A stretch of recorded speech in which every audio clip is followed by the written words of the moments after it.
오늘의 주요 뉴스입니다.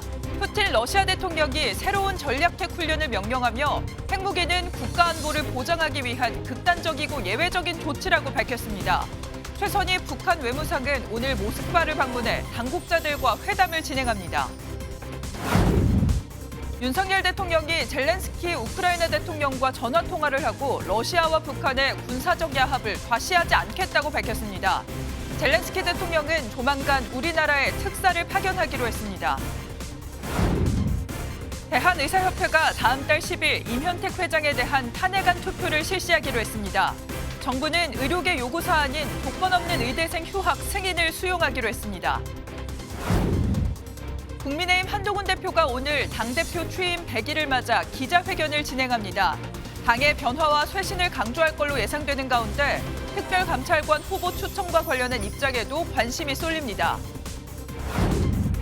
경남 양산의 한 지하철역에서 무게 100kg짜리 멧돼지가 난동을 벌여 30대 남성이 다치고 시설물이 파손됐습니다. 강원 횡성에선 8.5톤 화물차가 횡단보도를 건너던 보행자를 들이받아 2명이 크게 다쳤습니다. 시청자 여러분 안녕하십니까? 오늘 뉴스는 급박하게 돌아가고 있는 국제 소식부터 전해드리겠습니다. 러시아가 육해 공군을 총동원한 대대적인 전략 핵 훈련을 실시했습니다. 러시아 푸틴 대통령은 자신들의 핵 전력을 계속 강화하겠다고 밝혔는데요. 북한 김정은의 최측근인 최선희 외무상이 오늘 모스크바를 방문하면서 북한군 파병에 추가 논의가 있을지도 관심이 쏠립니다. 먼저 이규옥 기자입니다. 러시아가 지상, 해상, 공중의 3대 핵 전력을 모두 동원한 전략 핵 훈련을 감행했습니다. 이동식 ICBM 부대와 잠수함에서 각각 탄도미사일이 발사됐고 전략 폭격기 투폴레프로는 순항미사일을 쐈습니다. 푸틴 대통령이 필요한 수준으로 핵 능력을 유지할 필요가 있다며 훈련을 지시한 데 따른 겁니다. Подчеркну, мы не собираемся втягиваться в новую гонку вооружений, однако будем поддерживать ядерные силы на уровне необходимой достаточности.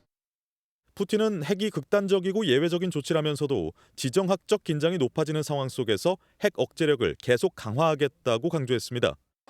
여기에서 지정학적 긴장은 미국 등 서방과 한국이 북한군 파병을 고리로 압박 수위를 높이고 있는 현 상황을 언급한 것으로 해석됩니다. 이런 가운데 러시아를 공식 방문 중인 최선희 북한 외무상은 오늘 모스크바를 찾습니다. 지난 1월처럼 푸틴 대통령과 면담을 가질지에 관심이 쏠리는 가운데 크렘린궁은 일단 그런 일정이 없다고 밝혔습니다. Я бы хотел знать, президент Путин будет принимать ее? Нет, в графике у президента нет такой встречи.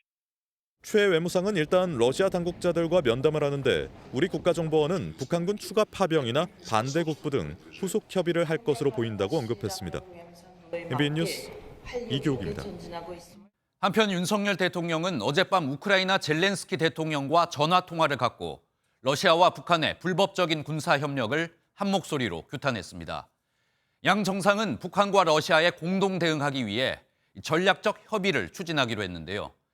젤렌스키 대통령은 조만간 우리나라에 특사를 파견하기로 했습니다. 이어서 전정인 기자입니다. 윤석열 대통령은 젤렌스키 우크라이나 대통령과의 통화에서 우리 안보를 위협하는 러북의 군사적 야합을 좌시하지 않겠다고 밝혔습니다. 앞으로의 전장 상황을 면밀히 관찰하면서 실효적인 단계적 대응 조치를 취해 나갈 것이라고 강조했습니다.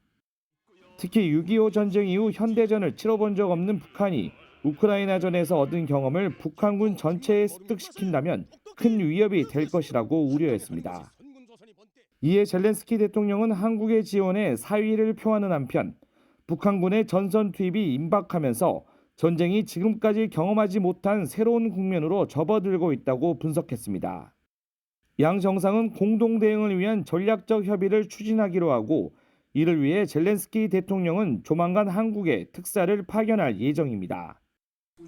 윤 대통령은 앞서 열린 국무회의에서도 러북 군사야합은 우리 안보에 위해를 가할 수 있는 엄중한 사안이라며 철저한 대비를 당부했습니다.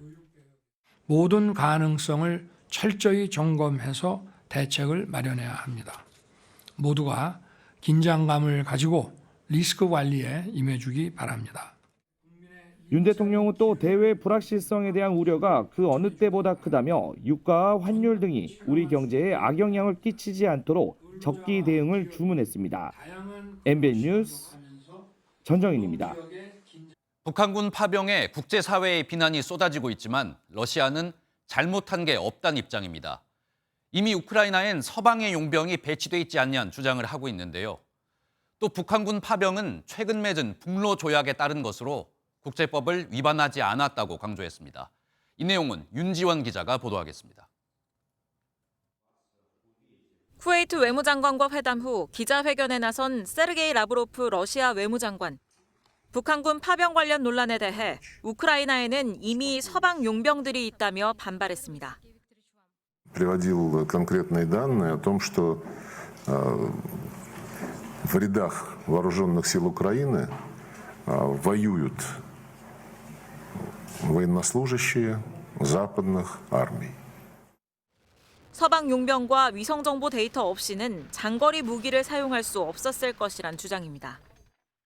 또한 러시아와 북한과의 관계는 정직하고 공개적이라면서 북한과의 포괄적인 전략적 동반자 관계에 관한 조약을 근거로 제시했습니다.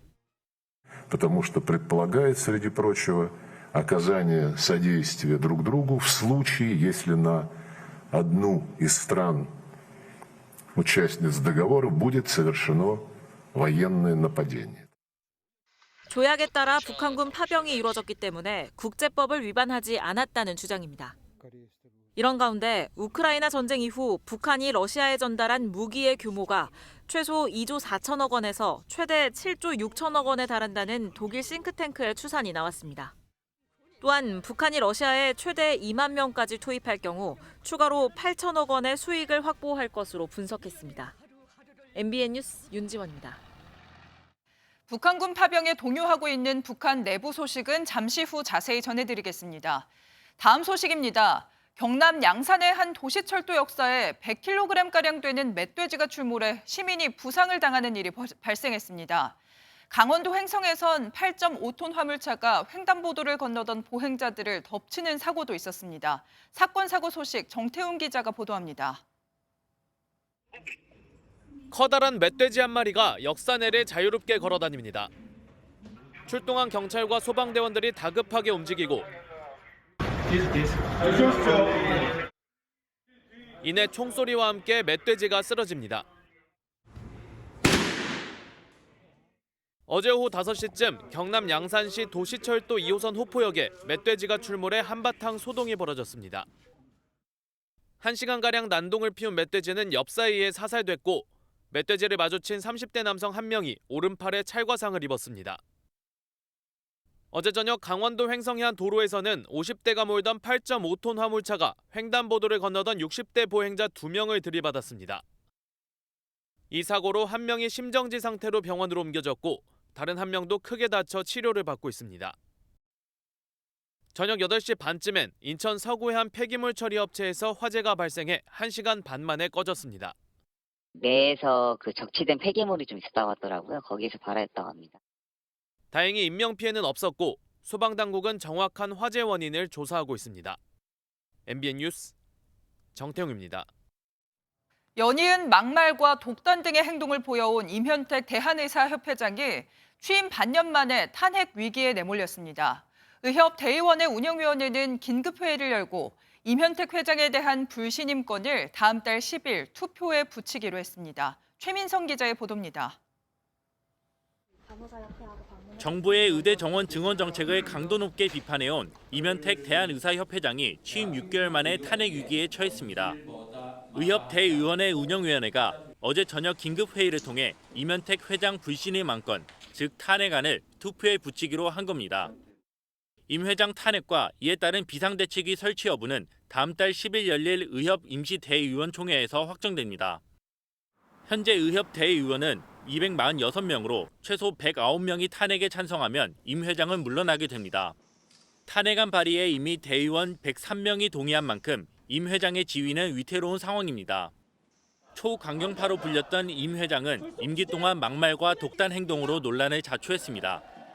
최근 자신의 비방한 시도의사회 이사에게 고소 취하를 대가로 1억 원을 요구하는 녹취가 공개돼 비난 여론이 들끓었고 자신의 SNS에서 대통령실 관계자를 겨냥해 정신분열증 환자 같은 소리 듣는 것도 지친다라고 남겼다가 역풍을 맞았습니다. 환자 단체와 대한조현병 학회까지 나서 특정 병명을 악의적으로 사용해 낙인 찍는 행위라고 장애인 비하에 대해 비판했습니다. 의사사회 일각에서는 임 회장이 물러나고 비대위가 운영되면 의정 갈등 해소도 빨라질 것으로 내다보고 있습니다. MBN 뉴스 최민성입니다. 한편 의대생들의 기약 없는 수업 거부에 정부가 결단을 내렸습니다. 내년 안에 복학해야 휴학을 승인한다는 기존 입장을 뒤집고 대학 자율에 맡기겠다며 한 발 물러선 건데요. 이렇게 의료계를 배려한 이번 결정을 계기로 출범을 앞둔 여야의정협의체에 의료계가 적극 참여할지 주목됩니다. 보도에 안병수 기자입니다. 교정 밖으로 나간 의대생들은 어디로 갔을까? 올해 2학기 등록률은 고작 3.4%에 그쳤는데 나머지는 군입대나 생계를 위해 다른 일을 하는 걸로 파악됩니다. 아르바이트도 하고 자기 개발도 하고 또 예과 1, 2학년들은 수능 준비하고 그렇지만 안 된 학교로 옮기려고요. 정부가 내년도 1학기 복학을 조건으로 휴학 승인을 허용했지만 복귀 움직임은 없었습니다.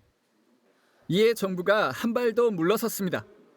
교육부는 의대를 운영하는 40개 대학 총장과 간담회를 열어 대학의 자율 판단에 따라 휴학 승인을 허용하겠다고 전격 발표했습니다. 교육부는 학생 복귀와 의대 학사 정상화 계기를 마련해야 한다고 결정 배경을 설명했습니다.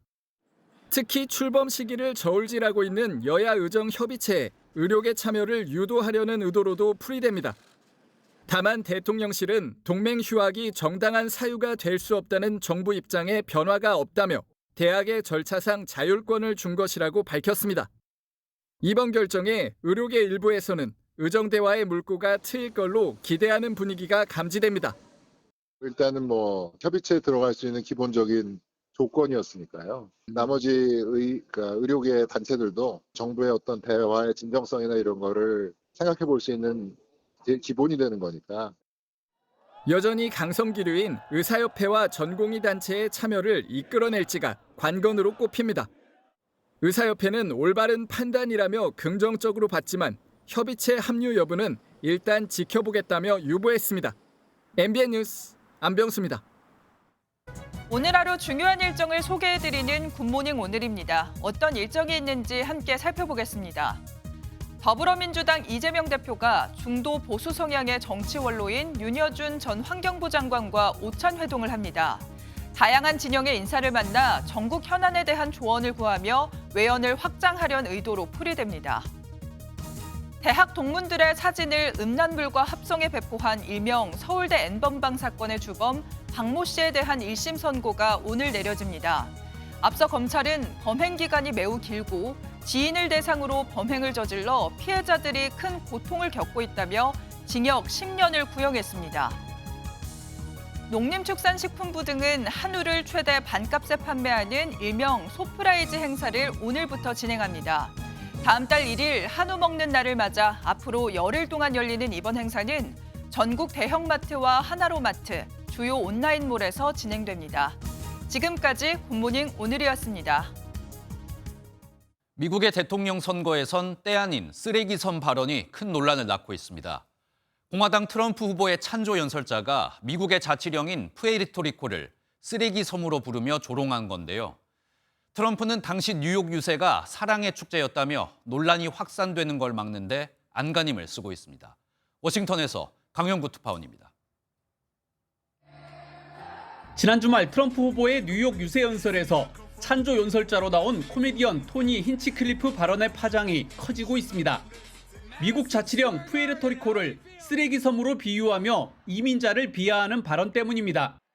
Like, I don't know if you guys know this, but there's literally a floating island of garbage in the middle of the ocean right now. Yeah, I think it's called Puerto Rico. 현재 미국에는 약 600만 명에 달하는 푸에르토리코 출신 유권자가 거주하고 있고 특히 최대 경합주인 펜실베니아만 40만 명 이상이 살고 있습니다. 상황이 심상치 않게 흐르자 트럼프 전 대통령은 당시 뉴욕 유세는 사랑의 축제와 같았다며 국면 전환에 나섰습니다. Politicians that have been doing this for a long time, 30 and 40 years, said there's never been an event so beautiful. It was like a love fest, an absolute love fest, and it was my honor to be involved. 트럼프 캠프에서도 문제의 농담은 트럼프 전 대통령의 시각이나 입장과 무관하다며 진화에 나섰습니다. 해리스 부통령은 공세의 고삐를 늦추지 않았습니다. We can all see that Donald Trump is even more unstable and more unhinged, and now he wants unchecked power. 한편 대선을 일주일 앞두고 백악관 주변은 방벽과 철제 펜스가 설치돼 만일의 사태에 대비하고 있습니다. 예상치 않게 나온 쓰레기선 발언은 라틴계 유권자들의 반발을 불러일으켜 이번 대선의 판세를 흔들 수도 있습니다. 워싱턴에서 MBN 뉴스 강영구입니다. 이태원 참사가 일어난 지 벌써 2년이 지났습니다. 하지만 여전히 깊은 충격과 슬픔에서 벗어나지 못한 사람들이 있는데요. 바로 유가족들과 이태원의 상인들입니다. 앞으로 이태원은 어떻게 기억되어야 할까요? 장동건 기자가 이야기를 직접 들어봤습니다. 올해 58살인 박영수 씨는 2년 전 친구를 만나고 오겠다며 집을 나선 29살 아들을 하늘로 떠나보냈습니다. 청천벽력 같은 소식을 듣고 경기도 포천에서 서울까지 한달음에 달려간 그날 새벽의 찬 공기는 아직도 잊히지 않습니다.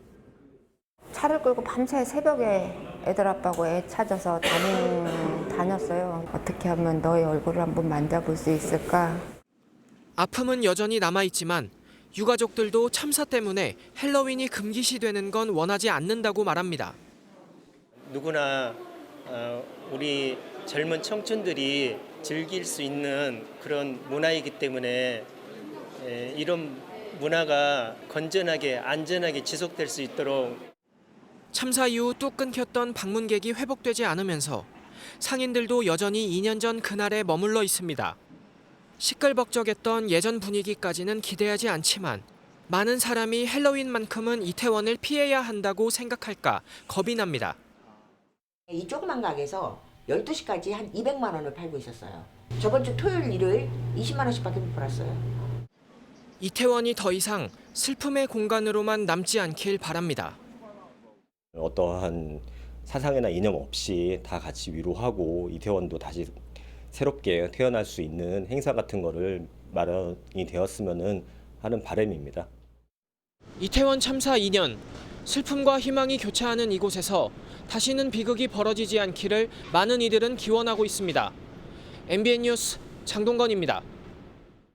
부산의 한 횡단보도에서 2대의 뺑소니 차량에 연이어 2번이나 치인 70대 여성이 안타깝게 숨졌습니다. 특히 첫 번째 사고를 낸 운전자를 체포해봤더니 술을 마신 상태였다는데요. 이 운전자는 사고 직후에 편의점에서 소주를 사서 반병을 마셨다고 주장합니다. 경찰은 음주운전으로 논란을 일으켰던 가수 김호중 수법이 또 나온 건 아닌지 의심하고 있습니다. 박상호 기자가 취재했습니다. 새벽 시간 부산의 한 왕복 8차선 도로입니다. SUV가 쏜살같이 지나가자마자 여성 한 명이 도로에 쓰러집니다. 2분 뒤 다른 SUV가 쓰러진 여성을 또 치고 가버립니다. 이를 지켜본 한 시민은 머리를 감싸며 뒤돌아서고 다른 목격자 한 명이 경찰에 신고합니다. 차량 2대에 연이어 치인 70대 여성은 결국 숨졌습니다. 그런데 두 운전자 모두 아무런 조치도 하지 않고 현장을 떠나버렸습니다. 뺑소니 차를 추적한 경찰은 사고 발생 10시간 만에 두 운전자를 차례로 붙잡았습니다. 첫 사고를 낸 60대 남성은 체포 당시 면허 정지 수준까지는 아니었지만 술을 마신 상태였습니다. 남성은 사고 이후에 편의점에서 소주를 사서 반병만 마시고 회사로 출근했다고 주장하고 있습니다. 소주를 산 시간은 오전 9시입니다. 술을 구입한 거는 확인되는데 술을 반병 마셨다는 건 자기 주장이에요. 확인해봐야 됩니다. 지난 5월 음주 뺑소니 후 편의점에서 술을 사 마신 가수 김호중 씨와 거의 비슷한 상황입니다. 경찰은 두 운전자를 도주치사 혐의 등으로 입건하고 음주 사고 여부를 밝히는 데 주력하고 있습니다. MBN 뉴스 박상호입니다. 제 뒤로 보이는 이 남성은 양손에 짐을 가득 든 모습이 가족여행을 다녀온 아빠처럼 보이는데요. 그런데 저 가방엔 마약이 가득 들어 있었습니다. 가족들과 필리핀으로 해외여행을 다녀온 것처럼 꾸며 마약을 들여온 남성과 이걸 유통한 일당이 구속 상태로 검찰에 넘겨졌습니다. 어린 아이들까지 동원해 손을 잡고 공항 검색대를 자연스럽게 빠져나왔는데 이렇게 몰래 들여온 마약만 30만 명이 투약할 수 있는 양입니다. 노아린 기자가 보도합니다. 캐리어를 끌고 배낭을 맨 남성이 아내 아이들과 함께 집으로 들어갑니다. 평범한 가장처럼 보이는 이 남성, 필리핀에서 마약을 밀수입한 조직원 30대 A씨입니다. 마약을 유통책에게 전달하기 위해 자신의 차량을 타고 경북 경주의 한 외딴 마을로 이동하는 모습도 포착됩니다. 지난 6월에서 9월까지 A씨는 가족과 함께 여행을 하는 것처럼 필리핀으로 출국해 마약을 들여왔습니다. 현지 총책에게 전달받은 마약을 배낭 일부를 뜯어 숨기고 나머지 공간에 과일칩을 넣어 필리핀 공항의 엑스레이 검사를 피했습니다. 인천공항으로 입국할 때는 가족과 손을 잡고 나와 선택적으로 진행하는 검사 역시 받지 않은 것으로 드러났습니다. 하지만 이들의 범행은 던지기 수법으로 필로폰을 받아 투약한 여성이 자수하면서 꼬리가 잡혔습니다. 운반체 K씨는 인적이 드문 이곳 공원 표지판 아래에 있던 필로폰 200g을 꺼내 가져갔는데요. 경찰은 필로폰을 두고 간 차량을 추적해 유통체까지 검거했습니다.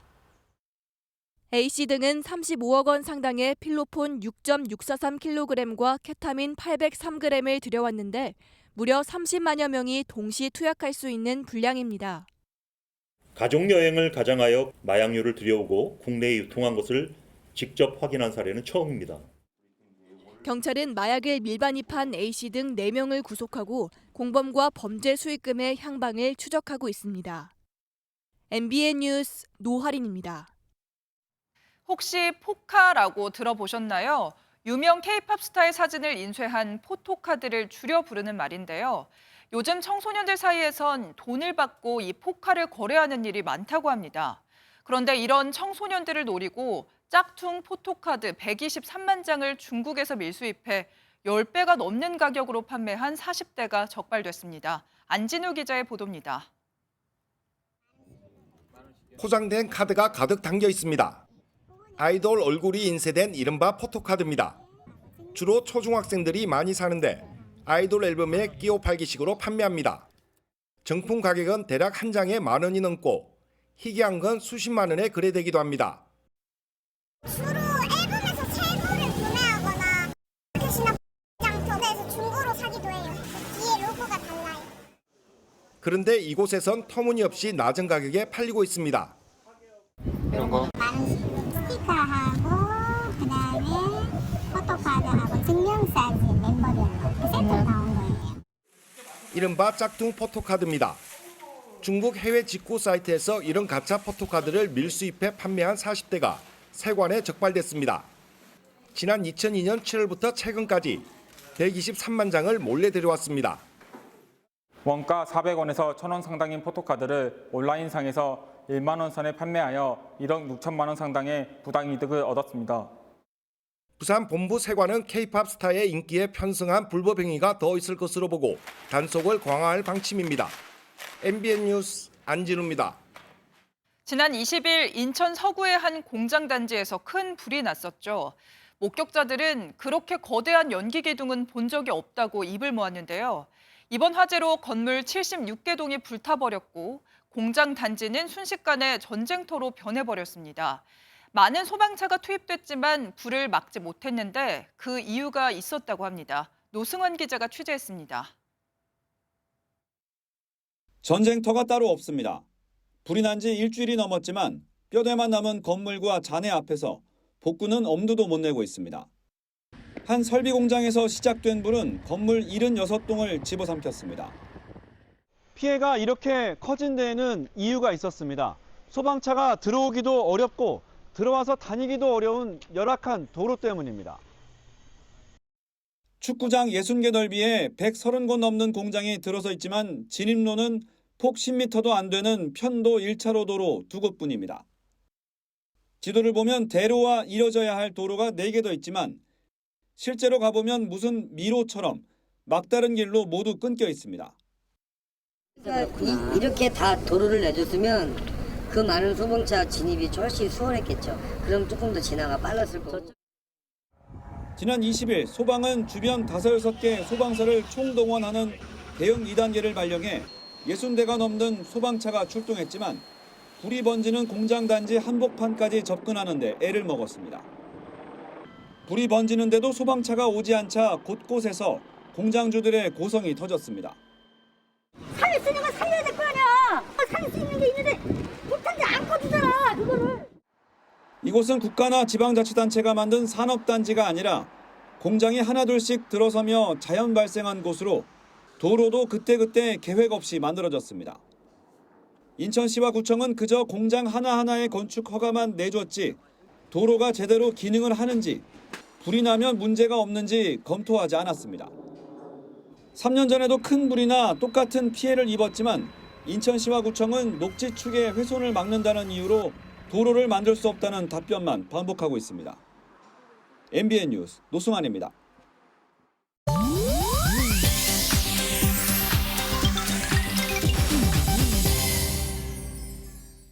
인터넷에선 어떤 소식들이 화제일까요? 인터넷 와글와글입니다. 요즘 아침 저녁으로 쌀쌀한 날씨가 이어지고 있는데요. 추위를 피해 버스 정류장 온열 의자를 찾아온 길고양이들의 모습이 누리꾼들의 시선을 사로잡았습니다. 최근 버스 정류장 온열 의자 근황이란 제목의 SNS 게시물은 온열 의자에 일렬로 앉아있는 길고양이들의 모습이 담겼는데요.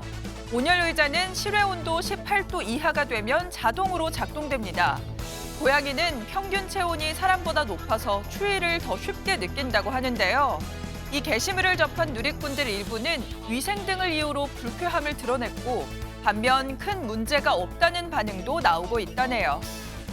국내 아이돌 그룹 멤버들의 외모를 품평한 하이브의 내부 보고서 작성에 대해 이재상 하이브 CEO가 공식 사과했습니다. 이 CEO는 어제 하이브 공식 홈페이지에 사과문을 올리고 모니터링 문서에 대해 아티스트분들, 업계 관계자분들, 팬 여러분께 고개 숙여 사죄 말씀드린다며 재발 방지에 나서겠다고 밝혔는데요. 앞서 지난 24일 국회 국정감사에선 하이브가 타사의 아이돌 품평이 포함된 업계 동향 자료를 작성했다는 지적이 나와 논란이 됐습니다.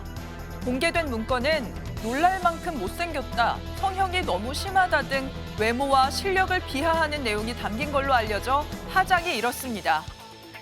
중국에서 은행의 예금주 본인이 직접 와야 한다는 이유로 병실 침대에 실린 채 은행을 방문한 환자의 황당한 사연이 전해졌습니다. 현지 매체에 따르면 최근 산둥성의 한 은행에 병실 침대에 실린 노인이 방문했는데요. 예금을 찾기 위해선 가족도 안 되고 예금주 본인이 와야만 가능하다는 은행의 원칙 때문이었습니다. 가족들은 넉넉하지 않은 형편에 사설 구급차를 부를 수가 없어서 결국 노인을 병실 침대에 실은 채 직접 병원으로 옮겼다고 하는데요. 누리꾼들은 본인 직접 수령 원칙이라고 하지만 이건 좀 너무하다는 반응을 보이고 있다네요. 인터넷 와글와글이었습니다. 지금부터는 북한군 파병에 따른 북한 내부 소식 자세히 전해드리겠습니다. 자신들의 도발이 불안했던 걸까요? 최근 북한 김정은 위원장이 경호 수위를 한층 끌어올린 것으로 확인됐습니다. 우리 국가정보원은 최근 활발한 활동에 나서고 있는 김정은이 자신을 노린 암살 가능성을 의식하고 있다고 분석했습니다. 먼저 장명훈 기자입니다. 김정은 북한 국무위원장이 고무보트를 타고 압록강 유역을 둘러봅니다. 지난 7월 폭우로 홍수 피해가 발생하자 김 위원장은 2달에 걸쳐 8차례나 수해 현장을 방문하는 등 이례적인 행보를 보였습니다. 특히 이번 달에는 지난 2일 특수부대 시찰을 시작으로 인민군 2군단과 전략미사일 기지를 차례로 공개 방문했습니다. 올해 김정은의 공개 활동은 작년에 비해서 현재까지 110회, 약 60% 이상 증가. 이런 가운데 국정원에 따르면 최근 김 위원장에 대한 경호 수위가 강화된 것으로 확인됐습니다. 김정은에 대한 암살 등을 의식해서 통신, 재밍 차량 운용, 드론 탐지 장비 도입 추진 등 경호 수위를 격상하고 있다고. 국정원은 또 북한이 이번 달 들어서 주체 연호 사용을 중단하는 등 김정은 독자 우상화 조치를 강화하고 있다고 설명했습니다. MBN 뉴스 장명훈입니다. 앞서 보신 것처럼 북한 김정은 위원장은 암살 위협을 느끼고 자신의 경호를 강화하고 있는데요. 지금 북한에선 내부 민심이 들끓고 있다는 정황이 확인되고 있습니다. 올여름 대규모 홍수에 이어 북한군 파병으로 내부 불만이 터져나오자 김정은 위원장은 극도의 불안감을 느낀 것으로 보입니다. 이어서 강재묵 기자입니다. 북한 김정은 국무위원장이 주민들의 동향과 민심에 유독 신경을 쓰는 모습은 최근 여러 차례 포착되어 왔습니다. 민심 관리에 신경 쓰는 것으로 보이고 있습니다. 지금 이런 식으로 여러 차례 짧은 기간에 상황을 챙기는 것은 좀 이례적인 상황으로 그렇게 봅니다. 올여름 대규모 수해에 이어 최근 러시아 파병으로 내부 불만이 증폭되면서 체제의 불안정성이 커졌다는 분석이 나옵니다. 아무리 독재 체제라고 해도 전부 다 충성하는 사람들만 있는 건 아니고요. 비밀로 하고 있지만 만여 명 가까운 병사들이 러시아에 파병됐는데 이런 데 대해서 이제 불만을. 또한 김정은 위원장이 국제사회로부터 요인 암살 타깃이 되는 상황을 고려했을 가능성도 언급됩니다. 북한이 향후 러시아 파병을 공식적으로 인정하게 된다면 교전 상대국의 수장인 만큼 경호 수위를 높일 필요가 있다는 분석입니다. 교전 당사국, 실제 참전국이 사실상 됐기 때문에 거기에 대한 반대급부로 위협도 일부 고려를 하지 않았나. 또 북한 주장대로 평양 무인기 침투가 사실이라면 실제로 평양 상공이 노출된 만큼 북한 지도부의 불안감을 가중시켰을 것으로 보입니다. MBN 뉴스 강재묵입니다. 불안에 떨고 있는 김정은이 자신의 후계자를 미리 키우려는 걸까요? 김정은의 후계자로 꼽히는 딸 김주애의 위치가 점점 높아지는 모습입니다. 북한의 최고 실세로 꼽히는 김정은의 여동생 김여정과 최선희 외무상이 딸 김주애를 보좌하는 모습이 포착되고 있습니다. 김태희 기자가 자세히 살펴봤습니다. 북한이 공개한 지난 8월 신형 전술 탄도미사일 발사대 배치 행사 장면입니다. 김정은 위원장의 뒤를 이어 김주애가 걸어오자 김여정 노동당 부부장이 손을 뻗어 자리를 안내하는 모습이 눈에 띕니다. 김주애 모습은 김여정의 극진한 안내를 받고 또 복장이나 이런 부분들이 이제 거의 성인에 준하는 그런 모습이고요. 집중적이고 공개적인 후계자 수업을 받는 건 확실합니다. 북한은 이외에도 공식 행사에서 김정은과 김주애가 함께 있는 모습을 꾸준히 공개했습니다. 국가정보원은 후계자 수업을 받는 것으로 알려진 김주애의 지위가 최근 격상했다고 밝혔습니다. 러시아 대사와 담소를 나누는 장면이나 전담 경호원을 대동하는 장면이 김주애의 확고한 입지를 보여준다고 설명했습니다. 노출 빈도를 조절하면서 당 행사까지 활동 범위를 넓히고 있다고 덧붙였습니다. 북한은 김주애를 부르는 호칭도 사랑하는 자제분에서 조선샛별 여장군, 향도 등으로 한층 격상해 표현했습니다. MBN 뉴스 김태희입니다. 한편 북한 당국은 주민들이 북한군 파병 소식을 알지 못하도록 온갖 수단을 총동원하고 있는 것으로 알려졌습니다. 군 장교들의 휴대전화 사용을 금지했고 파병 군인 가족에겐 훈련을 갔다면서 거짓말까지 하고 있는 것으로 전해졌는데요. 하지만 입소문을 타고 파병 소식이 퍼지면서 북한 내부의 동요는 심상치 않다고 합니다. 이 내용은 김지영 기자가 보도하겠습니다. 국정원은 북한이 러시아 파병 사실이 주민들에게 퍼지는 걸 막기 위해 입단속을 하고 있다고 밝혔습니다. 군 장교들의 휴대전화 사용을 금지하고 거짓말까지 한다고 분위기를 전했습니다. 파병 군인 가족들에게는 훈련 간다고 거짓 설명하는 정황도 포착되었다고 합니다. 이미 내부 동요가 심상치 않다는 게 국정원 설명입니다. 왜 남의 나라를 위해 희생하느냐, 그리고 강제 차출될까 걱정된다는 주민과 그리고 군인들의 동료도 감지되고 있다고 합니다. 실제 MBN이 취재한 북한 소식통에 따르면 군인들은 휴대전화가 없어도 파병 소식을 가족에게 전달하고 있는 것으로 전해집니다. 자기한테 전화가 없어도 누구를 통해서 자기 가족한테 얘기를 할 수 있잖아요. 나 지금 어디에 간다. 그러니까 비밀리에 하라고 하면 다 그렇게 눈치껏 하는 거예요. 그리고 이번 러시아 파병으로 김정은 국무위원장에 대한 반감이 강해졌다고도 덧붙였습니다. MBN 뉴스 김지영입니다. 우리나라에 거주하는 외국인이 어느덧 220만 명을 넘어섰습니다. 최근 저출생으로 급격한 인구 감소가 예상되는 우리 사회에서 이미 중요한 인구 구성원이 됐는데요. 그래도 어쩔 수 없는 건 고국에 두고 온 가족들이겠죠. 우리나라에 정착한 다문화 가정의 아내 24명이 그리운 부모님을 만났습니다. 현장에 이승민 기자가 함께했습니다.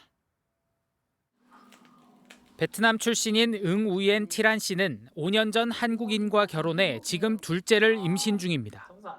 베트남어로 마음을 터놓고 편하게 얘기할 사람이 없다 보니 언어와 문화의 벽은 더 높게만 느껴집니다.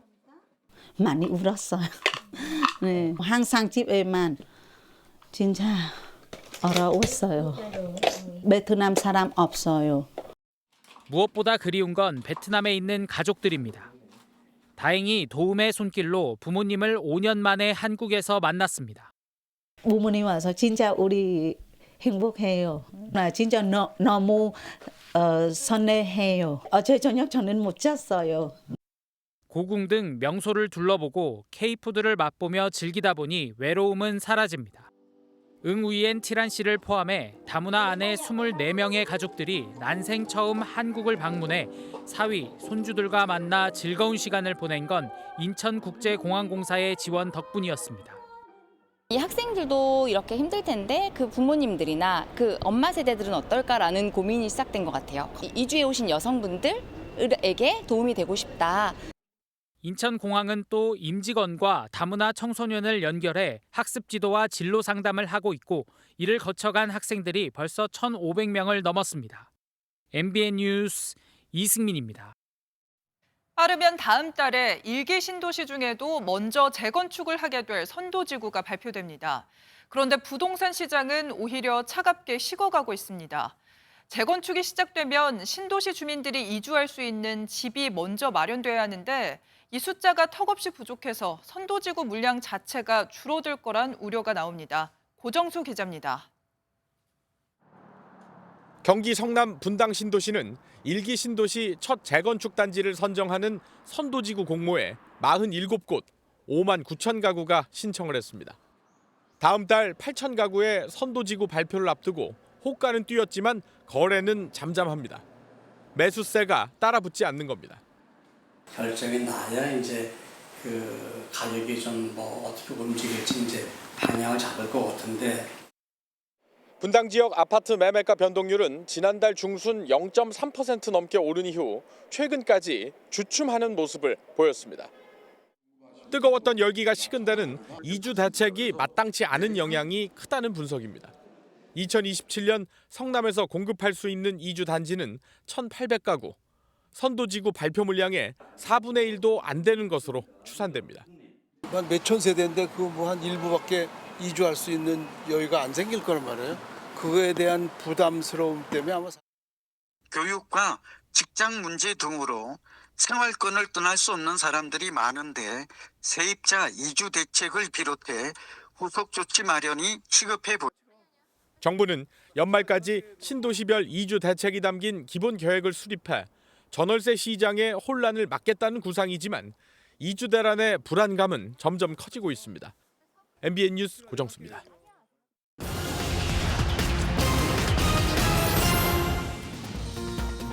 온라인 소비 확대가 물가 안정엔 도움을 주지만 일자리는 감소시킬 수 있다는 연구 결과가 나왔습니다. 최근 한 보고서에 따르면 온라인 소비 비중이 1%포인트 상승하면 물가 상승률은 0.07%포인트 정도 떨어지는 것으로 확인됐는데요. 하지만 연간 취업자 수는 3만 4천 명이 감소해 고용시장엔 일정 기간 악영향을 끼친 것으로 나타났습니다. 배달 수수료 상생안 논의의 마감 시한을 앞두고 배달 플랫폼과 입점업체들이 9번째 회의를 엽니다. 업계 1위인 배달의 민족과 2위 쿠팡이츠가 수수료 인하 방안을 제시했지만 입점업체들은 이 제안을 받아들일 수 없다고 밝혔는데요. 만약 양쪽의 합의가 불발된다면 공익위원들이 중재안을 제시할 예정입니다. 주식시장 상장을 추진 중인 백종원 대표의 더번코리아가 772.8대 1의 청약 경쟁률을 보이며 흥행에 성공했습니다. 청약 건수는 67만 건을 넘겼고 증거금은 11조 8천억 원에 달했는데요.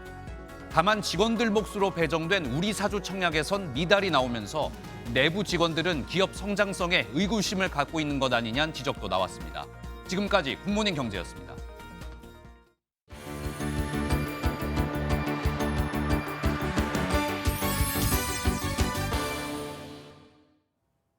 굿모닝 월드입니다. 헬로윈이 다가오면서 뉴욕은 코스튬 열풍입니다. 어떤 다양한 코스튬들을 만나볼 수 있는 걸까요? 영상 함께 보시죠. 미국 뉴욕의 한 코스튬 매장입니다. 통로부터 다양한 코스튬이 전시되어 있습니다. 벤치 위에 무섭게 분장한 광대가 앉아있고 비틀주스부터 울버린까지 다양한 상품들이 보이는데요. 이 중 가장 인기 있는 상품으로 꼽히는 코스튬은 데드풀과 울버린 점프스트라고 합니다. 매년 인기 상품이 바뀐다고 하는데 올해 가장 많은 선택을 받은 상품이 무엇일지 궁금하네요. 헝가리에선 헬로윈 데이를 맞아 조금 다르게 기념하고 있었는데요. 강가에서 펼쳐진 헬로윈 맞이 어떤 모습인 걸까요? 화면으로 함께 만나보시죠.